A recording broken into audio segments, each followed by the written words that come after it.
guys, welcome to my channel. My name is ReadingBear and I hope you are ready for some more stories. And today, we'll take a look at some new entitled people content. If you enjoyed my content, please don't forget to subscribe to my channel and post some bear emojis in the comment. And now, let's dive right into the stories. The first story is titled Employee Accuses Me of Stealing, but I am the owner's nephew. To give you some context, I'm a 15-year-old male. My uncle owns a jewelry shop in a mall and local part of town. He is usually in the mall store. I would come by and drop some stuff my father sends for him or go there to buy watches or rings. Just last week, I came to buy a new watch. When I walked in, I saw a new employee behind the counter and no sight of my uncle. I thought he was in the other shop, so I didn't bother. I went to the watch section and started looking at the watches when suddenly the entitled employee screaming at me, "What are you doing?" I was confused and said, "Yes, ma'am?" "You were going to steal that watch," the entitled employee says while she's marching to me. "I wasn't going to do anything, ma'am." I spoke. She screams, "What are you doing with that ring?" I was wearing a ring that was gifted to me by my uncle, that looks like another ring in the store.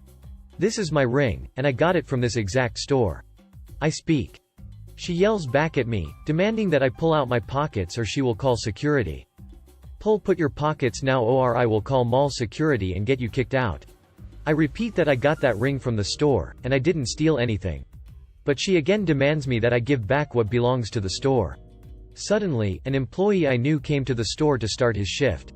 The entitled employee runs to the nice employee demanding him to get mall security.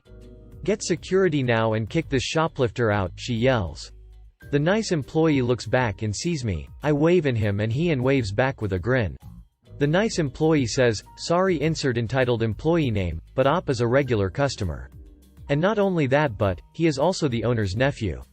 The entitled employee went pale and started apologizing to me after hearing that.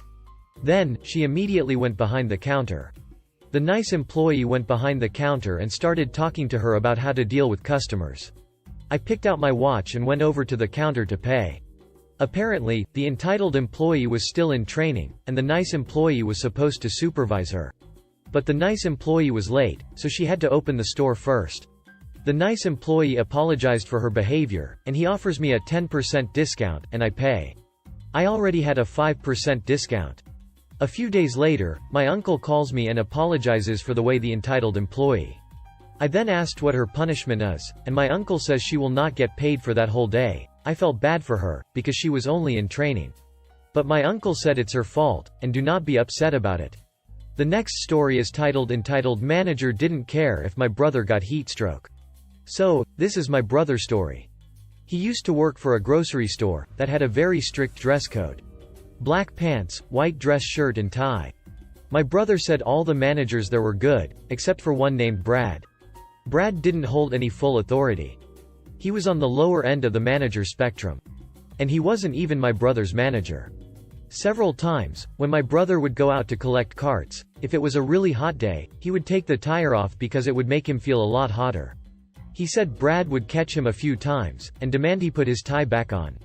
Feeling that if he kept doing that, he would eventually have a heat stroke, my brother went to both his union rep, and to the store manager, asking them if he had to wear a tie when he was outside bringing in carts. Both replied, "No. You don't have to wear a tie outside. We'd rather you not overheat." So, one day, with the store manager and the union having his back, he went outside on a hot day and started collecting carts. He said it wasn't long before Brad came strolling up. He quickly said to my brother, "Feeling a little hot, are we?" And while he's saying that he's adjusting his own tie, giving that hint my brother quickly said, "I've already cleared it with the union and the store manager. They said I don't have to wear a tie out here." Brad quickly began yelling at my brother, "I don't care what they say. You wear a tie." My brother tried pointing out that it's extremely hot out, and the tie could possibly cause heat stroke, or cause him to overheat. Brad didn't want to listen though. He kept saying he must wear a tie. There is no excuse to not wear one. It was part of the dress code. After arguing for a bit, he just pointed back in the store and told my brother to go back in, that he's not doing any more carts. He said then Brad escorted him back into the store. On their way back in, my brother said to him, "Listen Brad. I'm not trying to be an **** hole, but. He said, though Brad interrupted him at that point and yelled at him, "You are being a **** hole right now." My brother decided to just stay quiet, and figured he'll make Brad regret what he said. So later, he filed a complaint with the store manager and his union. Told them everything Brad said to him, how he acted, etc. He wrote down a full detailed letter, saying he tried giving Brad the benefit of the doubt, but that behavior was over the line. Everything else, is what my brother heard through the grapevine. Not long later, the store manager called for a meeting of all the managers in the store. When the managers were in the conference room, the union representative was there, and the store manager said to everyone, "I want everyone to take off their ties right now." All the managers did, except for Brad, who just sat in his chair extremely red in the face, looking meek, as what my brother was told. The meeting was basically about worker safety, avoiding overheat, and how workers don't have to wear a tie outside. After the meeting was done, the store manager and the union rep asked Brad to stay behind to talk. It's not known what exactly was said. But my brother said later when he was working in the store, Brad came up to him, being extremely friendly and often joking, saying how he was sorry for his behavior. He was going through some things and said things that he shouldn't have. My brother pretty much said he was caving because he knew my brother wouldn't put up with his BS and wasn't afraid of him and was more than willing to report him for his poor behavior. It gets a little better. A lot of new workers who would be hired, Brad would tell them they'd have to wear a tie outside. But my brother would later turn around and tell them that they don't have to, and then would tell them the story of what happened between him and Brad. Hopefully this is a story all of you will enjoy. The next story is titled "Am I the A-hole for blocking my neighbor from parking his car in front of my house?" I've lived in my home since it was constructed 15 years ago. There are 12 houses on our street with 6 houses on each side of the street. All the houses are 3 or 4 bedrooms with 2 car garages. My house is the third from the corner of a public road. The unwritten rule on our street is if you need to park on the street, you park in front of your house and not someone else's. Of course, if you have a get-together or have workers coming over, no one minds if you park in front of their house if you're not making a habit of it. The house 2 doors down from me, which is on the corner with the public road, there's no parking on the road, is sold. New people move in. 6 adults to be exact, living in a 3-bedroom home. They each have their own vehicle. I wake the next morning to put the trash out and there's a car parked in front of my house. There are 3 other cars parked on the street, one in front of my next door neighbor, the house between me and the home the new people moved into, and one in front of each of the 2 houses on the opposite side of the street. I'm a bit annoyed but brush it off, expecting it will be moved soon. It wasn't moved for 3 days. Apparently, the new people have the garage packed, so they park 2 cars in the driveway and 4 on the street. I keep my Corvette in the garage, but I keep my old beat-up 1985 F-150 in the driveway along with my wife's car. After the car moved, I parked my truck on the street in front of my house. Later that evening, someone rings my doorbell. The guy asks if I can move my truck into my driveway so he can park in front of my house. I tell him I can, but I'm not going to. He says they have 6 cars and not enough room to park on their property. I tell him it sounds like they bought a property that's too small for their needs and shut the door. Am I the a-hole? Comment said, not the a-hole. Street parking is first come first serve. It also doesn't matter that he parked in front of your house. He's allowed and he's going to continue to park there, and you are going to continue to need to fight for that spot if you want to park there. Another comment said, not the a-hole. Simply because this is a pet peeve of mine and bugs me to no end. To me, it's common courtesy to not park in front of someone's house constantly. For one, it takes away any possible parking for your guest you may have. Secondly, if someone was to park in front of my house during trash day, my trash wouldn't be able to be picked up and make me even unhappier about it. I've also had some real holes that block my driveway, making it an obstacle to pull out of my driveway. You may not own the street, but it certainly can be annoying, and I totally understand. Sadly, it sounds like this will be an ongoing issue you will have to deal with. The next story is titled "Petty Revenge is a Dish Best Served Cold?" No, best when it's self-served. I've had a lot of issues for years with one of my neighbors parking their cars on my driveway. To be very accurate, it's not their cars, but people visiting them. Typically, family. His father is very annoying and particularly indifferent to my complaints. The neighbor himself is okay and we get on well enough. My driveway is wide, it can fit 4 cars easy, 6 cars if you pack them, so I guess the size of unused real estate was tempting considering how lazy people are. They can park their cars about 60 yards away in a small parking area. Last year in particular my neighbor's father would park there at any time, for any reason. Even when I was home. He is getting old, approximately 75. But he isn't senile, so this just pure belligerent behavior. Calling the police isn't helpful, they won't do much. He's just an old man. It's private property, we can't tow the car. You must get it towed at your cost, etc. In general, this isn't a problem they are very interested in, and I am not keen to really push it that far.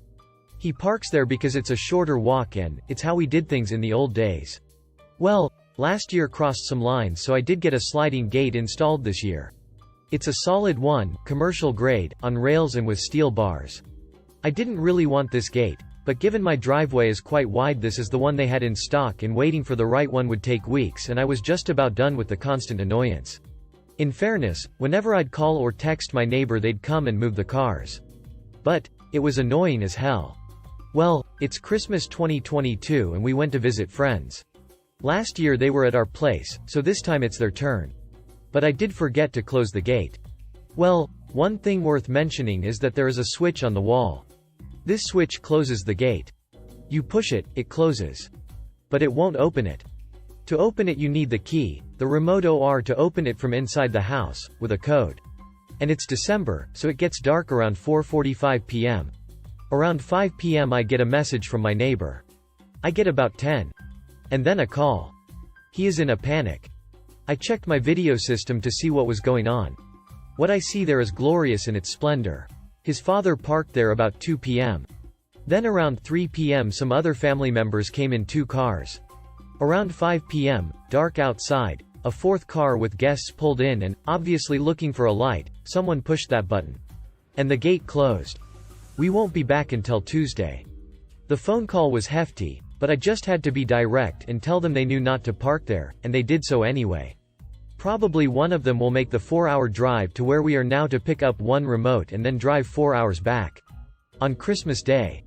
I don't even know if this is revenge, as they did absolutely everything by themselves, but it sure feels revenge-like to me right now. The next story is titled Long Line, Let's Take Longer. So, I didn't have the petty revenge, but I was a witness and participant. So today I went to Mouseland and was there early because I was staying at the Mouse House Hotel. Everyone was there at 6 a.m. or earlier, with the doors opening at 7, park opened at 8. And if you stayed at the hotel, you got to enter at 7:30 a.m. So, at 7 they start letting people through, and like the airport everyone must go through security. So, all the cast members here have the city they are from on their name tags. As the security member is looking through my backpack, he asks me where I'm from. I've lived in many places, and apparently so has he, and we start talking about places we've both lived as he continues to look through my bag. So, he's still looking through, and the woman behind us says out loud, "That's nice but there's a long line and we've been waiting." I turn to say sorry, and before I can say anything the security member talks louder and keeps talking about where he's lived with a smile. He's telling me about the weather in places, favorite restaurant, parks, and all this with a smile on his face while talking to me and ignoring her. Again, she says, some people are in a hurry, and he just keeps ignoring her. My bag is checked now, but he's holding it, and with a smile asks just keeps going. The girl is now looking really annoyed, and as he's handing my bag over, he says, "You know, I might have missed something, let me check one more time to be safe." He spends another 30 seconds looking through, then hands it over and wishes me a Merry Christmas. As I'm walking away, I look back and he's having her completely empty bag, so he can check it with a big smile. Pettiest revenge in the least sad place in the world. The next story is titled Almost the entire FD staff, including me, just quit. I've been working at this hotel for months and I've really enjoyed it. There have been quite a few internal issues and I've been willing to put up with them, but not anymore. They fired our FD manager with no notice because she missed her shift today, even though she had already worked 2 extra shifts this week. She missed today's shift because her spouse was in the ER. Our FD manager was loved dearly by everyone in FD staff except one person. 6 out of 9 of my coworkers quit when they heard the news, since corporate had been harassing our FD manager for almost 2 months now and she was also on FMLA leave. I walked out when my other manager asked me to work on a day I had already requested off. When I said no, I was told we would talk about it later, laughed while announcing our FD manager was fired, and abandoned me at the desk when I asked for help since I had no one else there. Also, I found out that corporate thought that since I used a wheelchair I wasn't capable of working shifts by myself, which is total BS and very insulting. Now there are only 2 FD workers left, and one of them just got another job offer and is leaving town on the 23 road. The other will most likely become our new FD manager, which solidified my decision to leave since they often slack off, infantilize me, never has a nice thing to say, and talks crap about all my other coworkers. Our FD manager was planning on working doubles through Christmas just so we were able to spend time with our families, and now she won't be working there at all. In fact, no one will be there to work Christmas because we are tired of putting up with the constant drama, violence, low pay, rooms not being cleaned and then lied about by housekeeping, backhanded comments, and broken equipment that no one cares to fix, replace. This was the last straw for all of us. I've got 2 job interviews lined up and am hoping to start after working again after Christmas. This decision was really hard for me since I really did love this job, and I cried in the car the entire way home. I'm hoping my next job will have a better work environment, but I know securing a job might be tricky since a lot of people see my wheelchair and immediately disqualify me. I've got a decent amount of experience though, so fingers crossed. Also, I know this might seem like an extreme response to this situation, but trust me when I say there is so much fucked up crap that has happened here that no one has done anything about and or straight up lied about it. I didn't want to put it all in this post because it's pretty specific and might count as identify info, so I wanted to stay on the safe side. Asterisk, this manager also usually leaves early, lies often, I can never come to them for help, and a bunch of other crap that I'm tired of putting up with. The next story is titled, I'm a Diamond member, so I take what I want. I work at a hotel that has Diamond member status, which is the highest status a guest can obtain. The thing I really dislike is when Diamond members feel like they can do whatever they want. I was just chilling in the lobby, I'm an auditor, and he goes into the pantry and grabs 3 drinks and quickly moves to the elevator. I confront him, asking him why he is taking items without paying. He gives me attitude like, I'm a Diamond member, and I didn't get the drinks on check-in. However, we only give 2 waters upon check-in, not soda. He proceeds to give me attitude explaining how Diamond members should be treated as such. I let him go, but just informed him to let me know. Bastard says he'll confront my manager. FFS, just let me know and don't just run off. If you enjoyed the video, please subscribe to the channel and post some bear emojis in the comments.